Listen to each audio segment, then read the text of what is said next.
There's a brand new house in the gated community of Lutz, Florida. We kept pinching ourselves when we moved in there. It was like, is this our house? But in just a few months, this sunny home becomes the scene of unspeakable horror. Oh my gosh, it was horrific. It was horrific. I couldn't believe it. It was just surreal. Sometimes evil worms its way into our homes. It's like a moment in a dream. You said, this can't be real. This cannot have happened.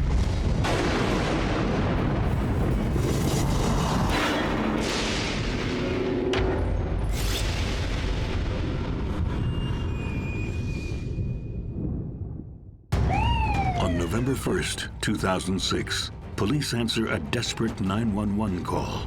As I'm walking up the driveway, I can see what appears to be blood from the doorway to the center of the driveway. There's actually drag marks of that blood going from one area of the house to another area of the house. You want to think the best, but we were thinking somebody was hurt really bad. What police quickly find is that 2 people are missing. There was a big urgency in trying to locate them immediately. What could have led to a bloodbath in this quiet neighborhood?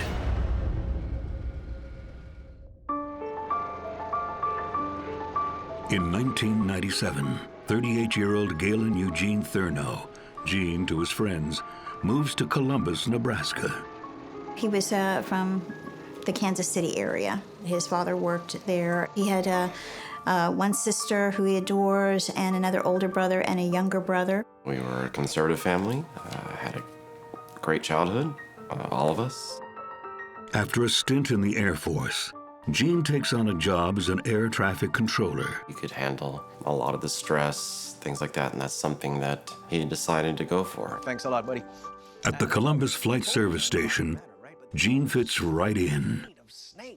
Gene was a very nice individual. He was one of these guys that if you were going to go out and lay sod, we'll say, hey, you need some help, I'll be over. And in this kind of tight-knit group, fitting in is important. You become a member of a very small, minute team. You have camaraderie. You will know those people for the rest of your life. Another new member of the crew is 39-year-old Bob Peterson. Hey, what are you doing in our neck of the woods? They both came about the same time. Bob was already an air traffic control specialist.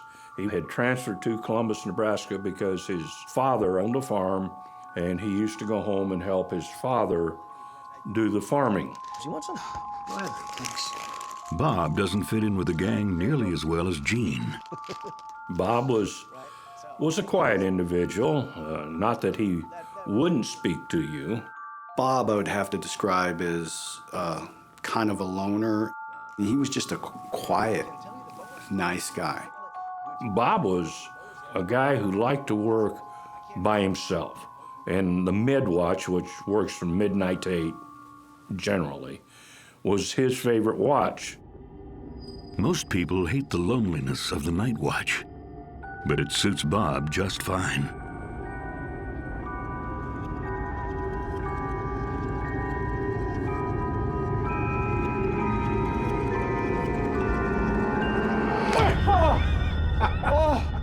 You scared the living daylights out of me. Should have seen your face. Oh, I got you there, didn't I? Yeah, look at this. Got a picture of my family here. Oh, wow. Oh, I love that breed. Introverted as he is, Bob bonds with Gene over their love of dogs. The pretty one there in the middle, that's Princess. She's my youngest one. Gene had Dachshunds, and he bred them, and they had puppies. Can I have one?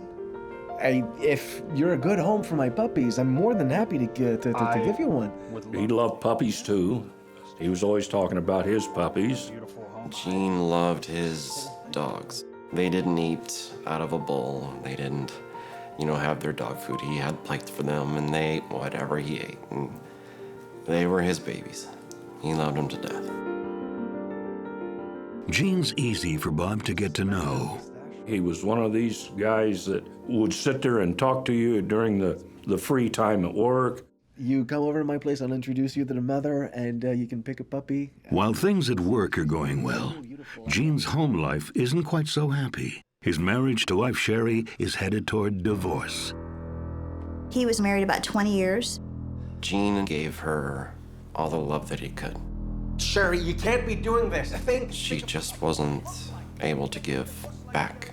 She was a nice person, but also a selfish person. Gene, it's over. The final straw, her ex-husband had come back and promised her the world and that he would take care of her, and so she went away. He had some close friends that were essential for him getting through all this. Because obviously divorce was not what he wanted, but it was a difficult decision for him to come to.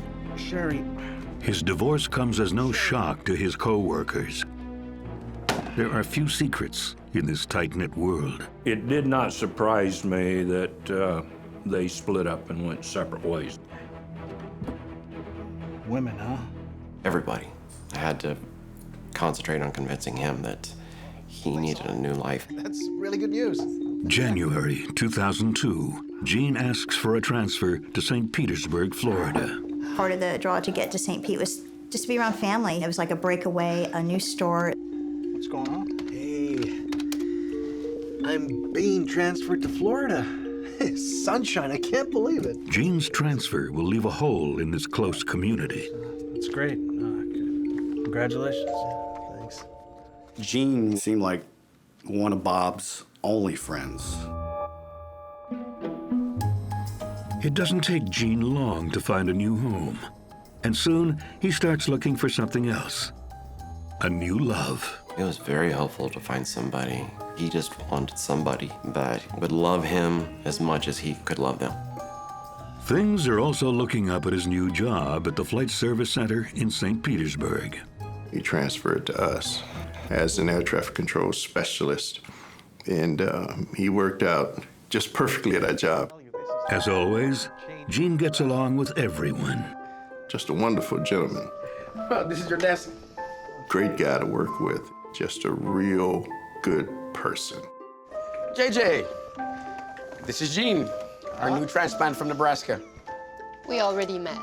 We have. But it's not quite love at first sight for 43-year-old Juanita, or JJ to friends, a fellow air traffic controller. Gene came January after 9/11, and after that event, there was heightened security.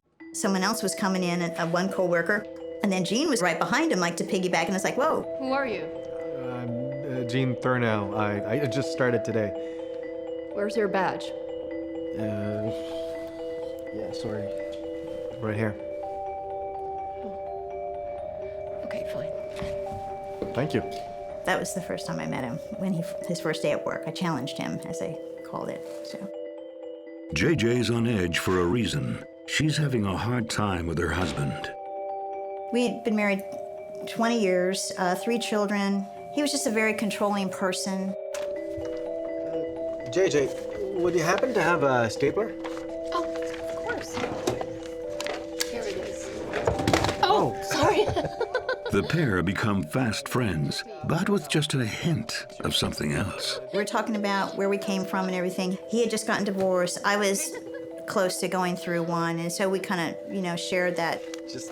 I would watch her sit next to him, and she would kind of talk to him, and he'd say something, and she'd giggle, and then that would be that I could see that connection. But even with love knocking at the door, Gene is soon haunted by his past in Nebraska. Anytime you're going to move out of state for someone, that has definitely gone into full obsession mode. Gene Thurnow is starting a new life in Florida, far away from a disastrous marriage in Nebraska. But his past is about to catch up with him. It starts with a strange letter from his old co-worker, Bob Peterson. Bob had sent him pictures of the apartment that he was in when it was empty. And it's not just these photos. His ex-wife Sherry won't leave him alone. He was starting to get a little tormented because now she was talking about coming back or coming to move in with him, and I felt he was feeling a lot of pressure about that. But Gene is resolved to start afresh. He starts building a new house in Ellendon. Very nice community, I would say, middle to upper class community. The homes in that area were in the $300,000 to $400,000 range.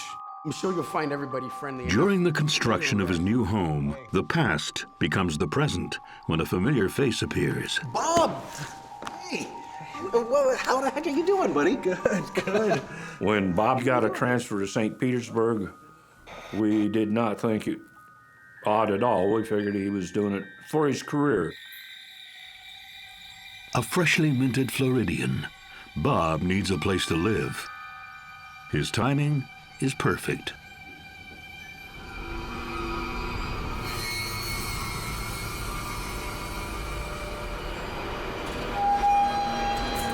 That's better. No running with scissors, right? Gene had just built his new house, so he was vacating a rental property. I love it, you know, home sweet home, right? And the dogs are... So Bob did move into the rental home that Gene had had. I went to check out the way they built before. Bob settles into Gene's old place and his own new life. Yeah, no, it's great. But little else has changed. I never saw him interact and take part in the social kind of activities. He was just very quiet. You kind of didn't know he was there. I mean, he got trained, and when he sat down, he pretty much kept to himself.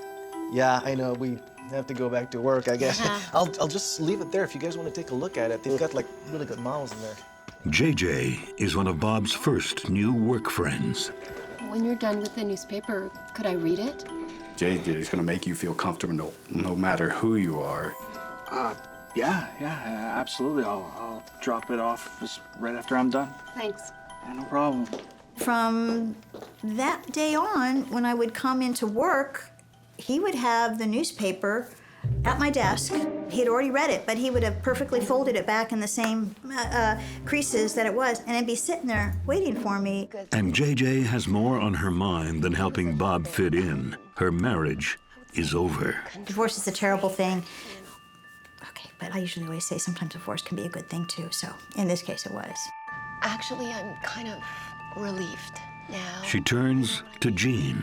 She had a bad, divorce, similar to what Gene had gone through. And that was something I believe that helped them relate together even more. What about Sherry? I heard about. Gene gets some bad news of his own about his ex, Sherry. Her health was failing, and she had passed away. She's in God's hand now. It's a shock, but Gene finds solace in the new life and the new home he's building. I couldn't help noticing that, do you do stained glass? He throws himself into decorating his new home. I'm looking for someone to do a stained glass door. He goes, "Can you make me stained glass doors?" I'm like, "Whoa, yeah." Why not? Yeah. That's how we started, spending more time together. After JJ's divorce is finalized, 2 years after Gene moved to St. Pete, he steps up and asks her on a proper date. It wasn't too long, and he was already saying he thinks he may have found the one. Since coming to Florida, Gene has returned to his faith and is a devout Christian, something JJ finds compelling. Faith played a large role in our family. Gene originally is who got her back into church and went to church with her and made it such a part of their life. Sorry, guys. I'm late. Faith also connects Gene and JJ to their co-worker, Bob. We would work Sundays, and we would go to church just down the road, and Bob would frequently go with us. Bob even begins to emerge from his shell. We would have Secret Santa at work, where we try to limit it to like $10, $15 a gift. But one time, Bob got a name of a coworker. I got that for you. He went out and got her like a $100 gift card at the grocery store. I hope you like that store. Bob would be the first one to go around. "Hey, I got my truck. I'll go get the Christmas tree." He would always be like volunteering in that capacity and very generous in those things. Bob is also helpful in other ways. He does everything he can to encourage Gene and JJ's relationship. I was thinking that maybe we could switch shifts. I can take your shift tonight, and you could work mine tomorrow. What for? You can work all day tomorrow beside Gene. Gene and I didn't work the same hours, so he would say, hey, do you want me to work that 10 o'clock shift or that 3 o'clock shift for you so you could work with Gene? Thanks, buddy. Happy holidays. It's such a wonder to have him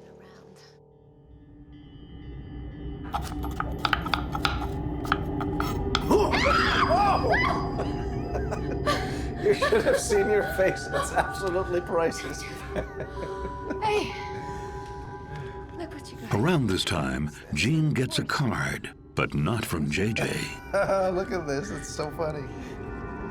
He had gotten a card from Bob denoting a anniversary. And it could have been, you know, when they started working together, and it had some very nice, sincere writing on it, thinking about you, best friend or whatever. It wasn't just like a guy kind of slap on the back kind of thing card. It was a, you know, just, yeah, it did not make Gene feel very comfortable at all. It's just so... The card is curious, but Gene and JJ are preoccupied with their own relationship issues. Gene's religious awakening has redefined his dating habits. JJ, no, JJ. This man loves me, but he stopped dating me because we're having physical relationships, and that's not God's way. That's not the Christian lifestyle that he wants to have as a part of his future, because the other ways didn't work before. Gene decides to break it off, but he can't seem to stay away from JJ. Bob notices. Hey, Gene.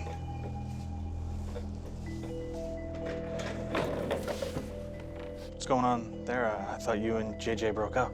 Oh, we're not dating anymore, but you know, we're still talking. We're friends and all. Why were you over at her house this morning? How do you know that? Just took a detour on the way in today, and I saw your car in her driveway. It's all right. Okay, he's just a little odd. He's just bored and driving around the neighborhoods and, you know. The breakup doesn't last long, and in April 2005, Gene takes a bold step. Do you mind keeping an eye on her for a second? I just need to go get something. Yeah, just love her good. After work, I followed him to his house. I was kind of waiting for him to start picking out a movie.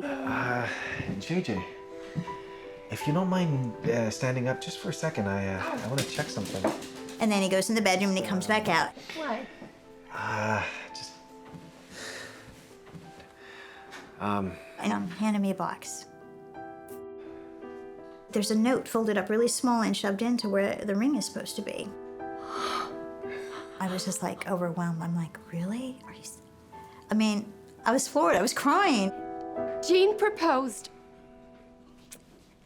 And I said yes. They were very happy for us because they cared about us and they wanted to see something good happen, and we'd gone through a lot. Thank you, sweetheart. But not everyone is happy about the upcoming nuptials. I heard from JJ that Bob was less enthused about their wedding, that he was not as happy for them. The forecast, plenty of sunshine through today with seasonal temperatures. We should reach our...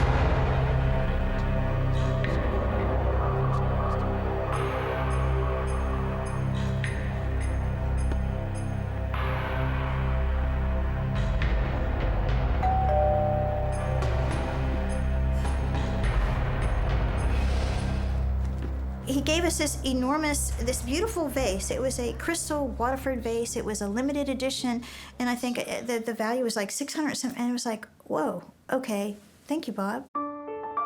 So by the wedding day, any ill feelings are swept away. We did it at Jane's house. It was just so quaint and beautiful. And then the next day we went down to Key West for our honeymoon. With the knot now securely tied, Gene and JJ are ready for a new place, together. We decided that we were going to sell Gene's house and my current house and then build our own. They were building a beautiful home, very nice community. That subdivision was a newer subdivision at the time. Homes were just going in. It was a gated community. It's not just a new house in a safe community. It's their dream home. This is going to be our sanctuary. We're going to raise kids here. We're going to live here. We're going to retire here. We're going to celebrate it with our family. Gene puts his current house on the market. So what's the temperature of the pool now? Oh, it's probably around 78 or something. And Bob's the first in line to visit. Mind if I take a dip? Mind if I indulge? Oh, yeah, why not? Sure, go right ahead.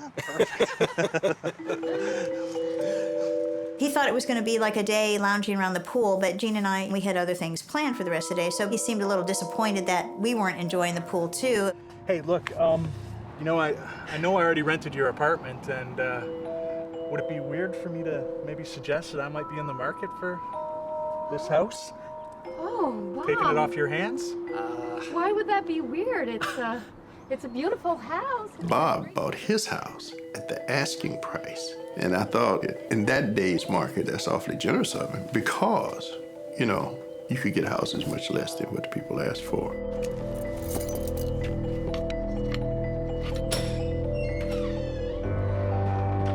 In fact, Bob loves it so much that he requests that the home come with all its furnishings. And so Gene sells everything to Bob. It was a model house. It was perfection. You wouldn't want to have changed a thing.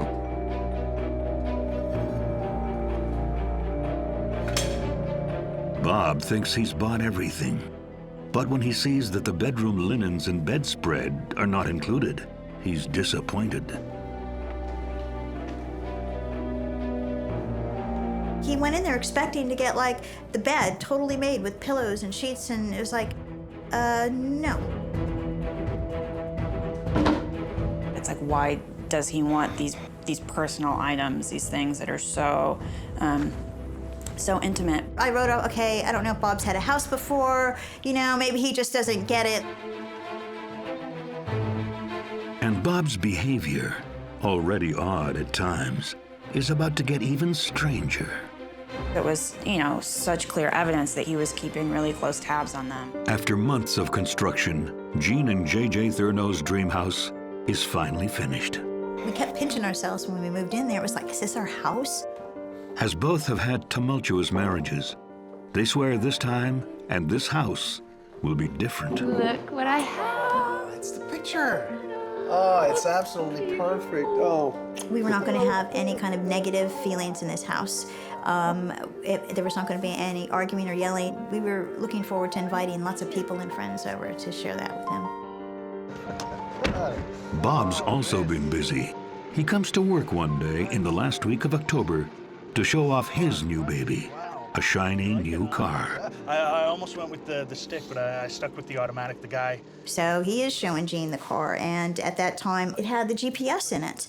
Bob was showing him how he had typed in all of the coworkers' addresses, and he had physically gone around to see, like, where everybody lived. You have to see Margaret's place. It's humongous. It's like a mansion, like a palace. You've been there? Well, I've not inside, no. I've driven by it a bunch of times. He's single, he's odd, he's lonely, all right, you know. And look at this. Yeah. 22. Yeah. Then at that time, too, he also showed Gene a gun he had in his glove box. Yeah. I'll just take that. Thanks. Back off. Yeah, this is my baby, my two babies. Never know when you're gonna need protection, right? Tell me about it. Bob came from a farm. Gene, you know, he'd been hunting and stuff, so I didn't think anything to be excited about it. These guys were used to being around guns. But Bob isn't content to show off his new toys. He wants an invitation to see Gene and JJ's new home, and he's not shy about it. Hi, Bob. How are you? Good. Yeah. Oh. Still $1 million short of being a millionaire. No, I'm good. Look, I was just calling because I didn't hear back from you and Gene about coming over to see the new place. Oh, one sec. I'll check with Gene. Yeah, go ahead, ask him. I don't mind waiting. Yeah, all right. Yeah, I guess that'll be okay. Well, how about November the 1st? You know, I think that's a good day for everyone. We all get off at the same time. I can just I can head over right after work. Okay, great. Okay, then. All right, you guys have a good night. He says he has a present he's just dying to give them. He kept saying, oh, I got this awesome housewarming gift idea for you guys. You're not going to believe it. On November 1st, the three head for the new house. So, Bob, you're gonna follow us? I know where it is. GPS. What they don't know is that Bob knows the route by heart, even without his GPS. You see the pool right there, so. When they finally arrive, Gene proudly gives Bob the grand tour. You want some pizza? Yeah. Yeah, if you don't. Thank you. You're welcome. That's great. Hey! The three chat for a bit, but JJ is restless and keen to get on with their night. Gene and I had plans. We had a list of things to do. We were just expecting Bob's visit to be kind of short. Would you like something else? Yeah, sure. Why don't we have some tequila? What about iced tea? I offered him several beverages, thinking he was done, and it was always something different. He just kind of kept lingering. Bob finally gets up, I'll be right back. Okay. but only to grab something from his car. He wanted to show us the gift that he had anxiously and carefully prepared. That's for you guys. The ultimate housewarming gift.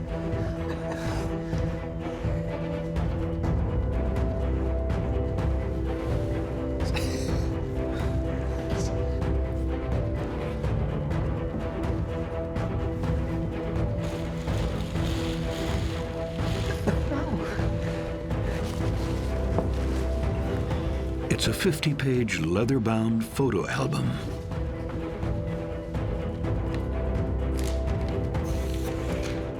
It's stocked with photos of JJ and Gene's house through its various construction stages. He had every detail, every picture of their house from groundbreaking on up, of their house being built. This, oh my gosh, this is a picture of the lot before we built. Yeah, before you just broke ground, so. Obviously, he had been there quite a bit and knew exactly where they were and what was going on and how the house was laid out. Wow, what do you say to that? You know, he was so excited about it, and it's like, okay. It was just a pet project, a passion project, so I wanted to see it through right. Oh, well, thank you, Bob. I'm trying to be polite, and I get to the back of the book, and it's after the house is completed. That one right there that was just a couple of days ago. Bob continued to take pictures of our home even after we moved in because you could see our furniture there.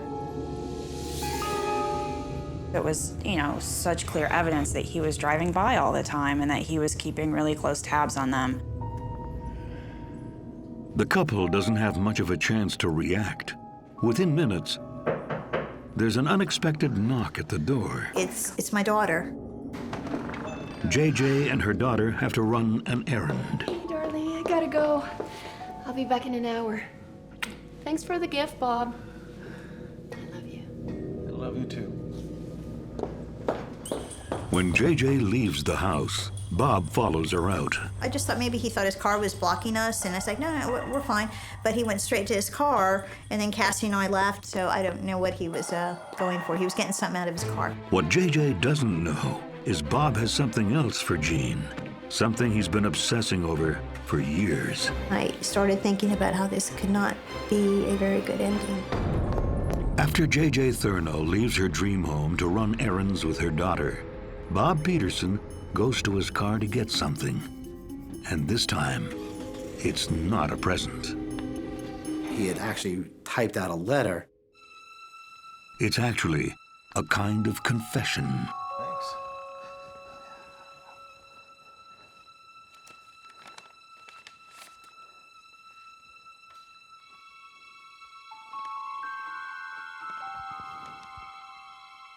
Dear Gene, I have tried to say this to your face, but I always chicken out.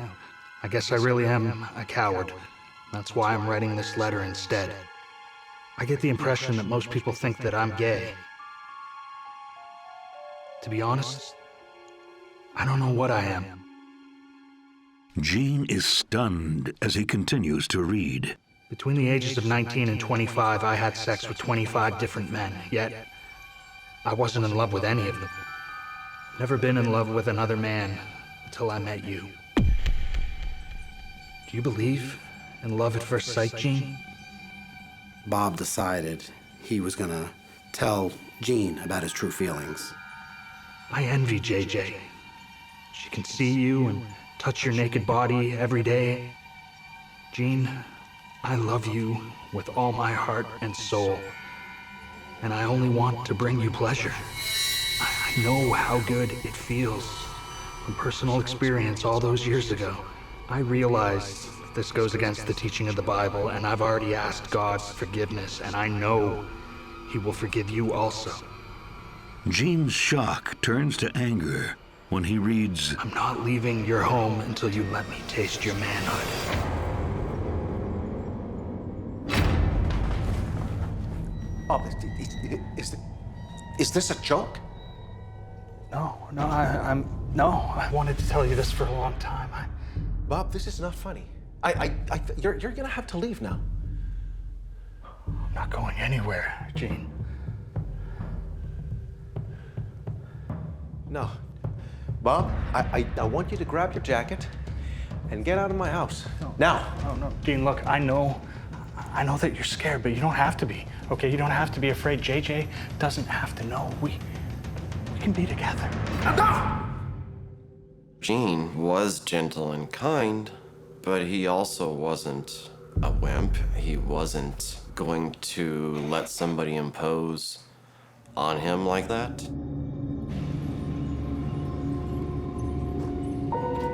When JJ returns, she's relieved to discover Bob's car is gone. But he's left something in his wake. I see these dark red marks on the driveway that lead to the front door. Well, our front door is maroon. One of our projects was to touch up the front door because chips of paint had come off, and I thought, oh, Gene is starting to do some of our to-do list. The door is unlocked. Honey, Gene? You home? Gene? Then she sees something odd on the floor. It was so wet, and the reflection from the light, it just looked really fluorescent. And I remember reaching down and touching it, and it was wet, and I actually wiped it on my pants. But this wet red liquid isn't paint. What it was blood. The trail leads toward the Christmas tree, where she also sees Gene's shirt. And I see the shirt, and it's bloody, and there's more blood over there. And it's like, it's just so odd how your mind works with you, how it kind of, oh, it's not what you think. No, it's something else. It's something else. Oh, maybe Gene was trying to put in the stained glass doors and somebody got cut. Oh, maybe that's it, because that was the shirt he was wearing. Maybe, oh my gosh, maybe they're at the hospital. JJ calls Gene's cell. I hear this vibration, and it's coming from underneath the Christmas tree. And I go to look, and it's Gene's pants.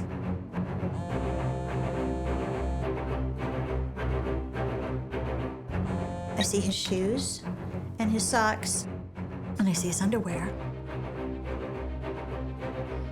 She tries to call Bob, trying to figure out what's going on, what happened. Hi, you've reached the voicemail of Bob Peterson. I'm not in right now to take the call, but if you leave a message at the tone, I'll... Panicked, she calls 911. Oh, sorry. Here and there's blood on the floor, and yes. It's then that she spies the letter addressed to Gene. The note was half folded, put into an envelope. So I'm reading that letter when I have the dispatch on the phone, and it's like, he wanted to rape my husband. Oh my gosh, it was horrific. It was horrific. Then she makes an even more shocking discovery. And then I'm like, oh my God. I started thinking about how this could not be a very good ending. Oh my God.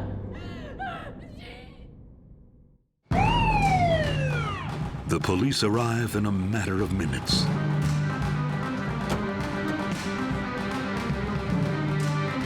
As I'm walking up the driveway, I can see what appears to be like almost a drag mark of blood coming from the doorway to the center of the driveway. We walk into the front door, there's actually drag marks of that blood going from one area of the house to another area of the house. We see an unfired bullet on the floor.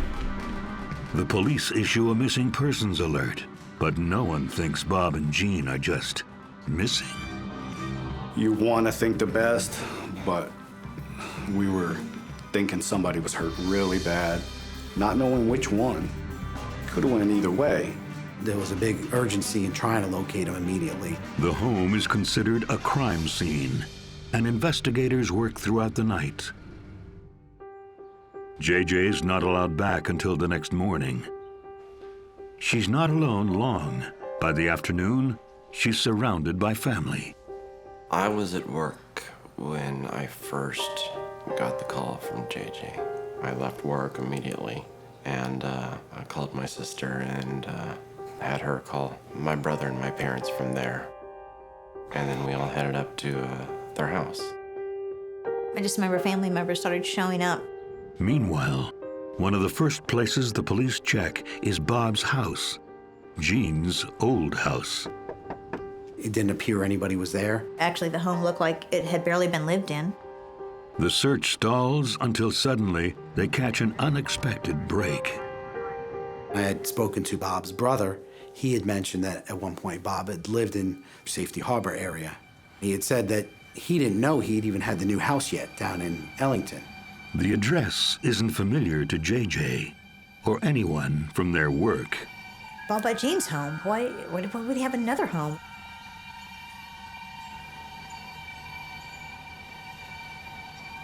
Me and Lieutenant Seltzer went down to check the address. We start looking at the house before we knock on the door, because again, we know somebody was shot. We have to be tactical.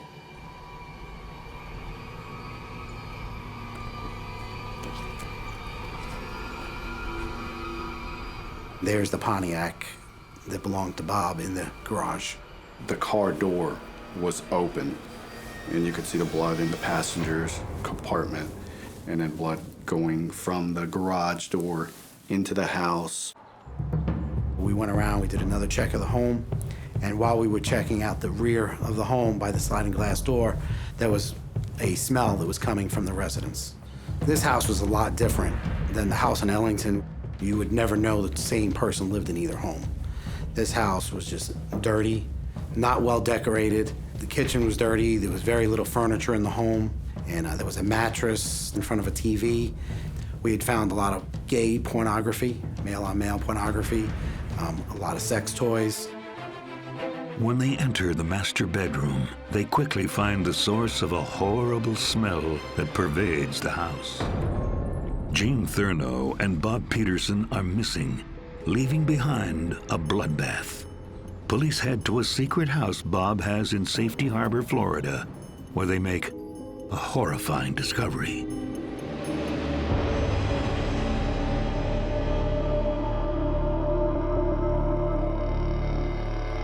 Bob was lying in bed. He had a gunshot wound to the head. And Bob isn't alone. We find, unfortunately, Jean on the floor, naked and deceased.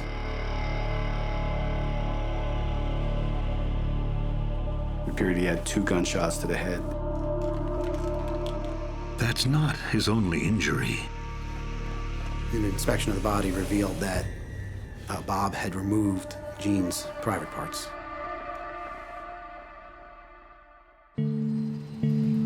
The news JJ has been both desperate for and dreading for 2 excruciating days finally comes. November 3rd, comes up, it's in the morning, and Detective Seltzer comes in. Mrs. Thurno, I'm sorry. We found them both. They're both dead.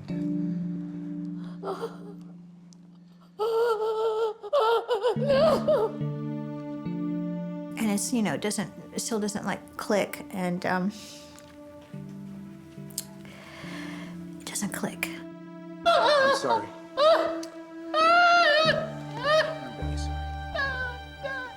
But why did Bob kill Gene, the man he claimed to love? The police have a theory. Enough!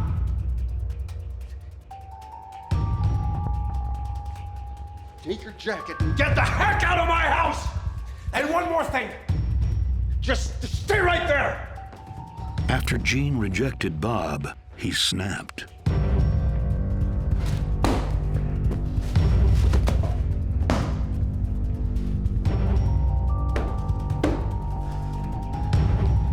Whoa, whoa, whoa. This is no joke, Gene. He thought to bring a gun with him. He must have played that out, that this may not go well. What am I gonna do if he rejects me? You stop now, Gene, or it ends tonight. Accept it. Stop! Okay, all right. Bob, okay, just relax, buddy, okay? It's all good, okay? Let's talk about it, okay? Listen to me, okay? We'll talk about it, all right? Just lower the gun now. We'll talk about it, okay? Just relax, buddy, okay?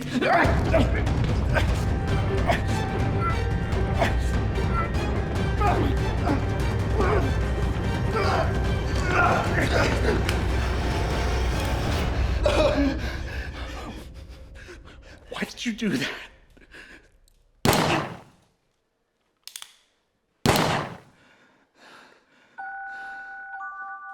I think Bob loved Gene, but I think he could not deal with Gene loving somebody else. His way of thinking was, you're going to be mine or nobody's.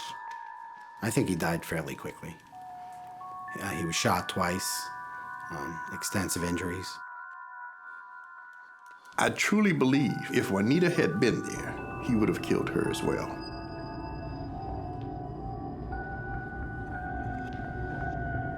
And why he removed Gene's genitals remains unclear.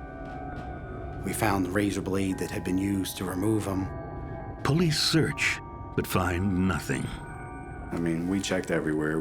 Even the medical examiner's report, we checked stomach contents, other cavities, wasn't there.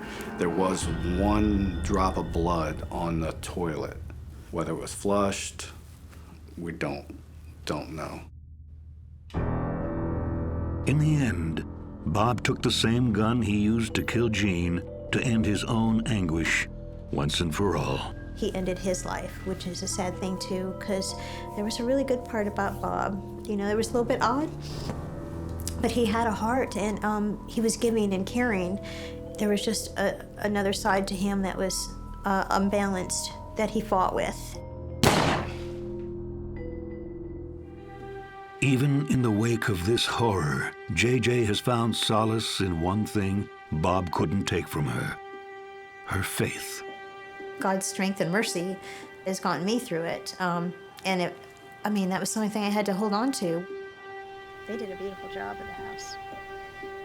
He took away my future with my husband, my home. How can you hate somebody who doesn't know what they're doing, who is not thinking right? How can you hold him accountable for that? I think that he was just so tortured.